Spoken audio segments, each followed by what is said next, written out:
নমস্কাৰ বন্ধু বান্ধৱীসকল, হিতামিক্স ভিডিঅ' চেনেললৈ আপোনালোক সকলোকে স্বাগতম জনাইছোঁ। আজি মই লৈ আহিছোঁ ঘৰতে বনোৱা মুড়ি লাড়ুৰ এটি ভিডিঅ'।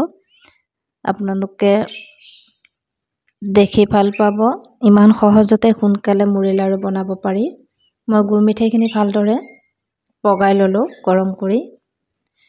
আৰু এয়া 1 পোৱা মুড়ি আনিছিলোঁ আৰু 1 পোৱা মুড়িত 1 পোৱা মিঠাই লাগে। গুৰ মিঠাই বা চুৰা মিঠাই হ'লেও হয়। এইদৰে পগাই থকাৰ পিছত মিঠাইখিনি হৈ গ'ল।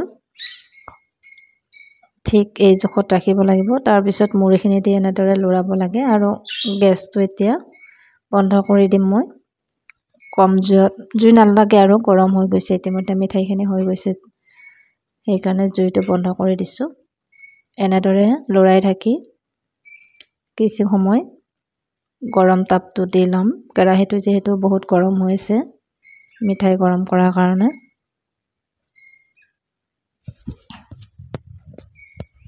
এয়া দেখিছেনে? এতিয়া মই অকণমানকৈ প্লেট এখনত লৈ ইয়াক মই লাড়ু বনাব লৈছোঁ। এতিয়া 1 পোৱা মুড়িত 1 পোৱা গুৰ মিঠাই লাগে আৰু ইয়াৰে লাড়ু হয় মোৰ প্ৰায় 38টা হৈছে। অকণমান ডাঙৰ সাইজ হোৱাৰ কাৰণে, সৰু সাইজ হ'লে হয়তো 40 মান হৈ যাব। এয়া হৈ গ'ল। বিহুৰ কাৰণে বনালোঁ, এনে জাষ্ট খাবৰ কাৰণে। কেনেকুৱা লাগিল ভিডিঅ'টো জনাব। আৰু বহুত সহজতে বনাব পৰা মুড়ি লাড়ু, সেইকাৰণে মই শ্বেয়াৰ কৰিলোঁ আপোনালোকৰ ওচৰত।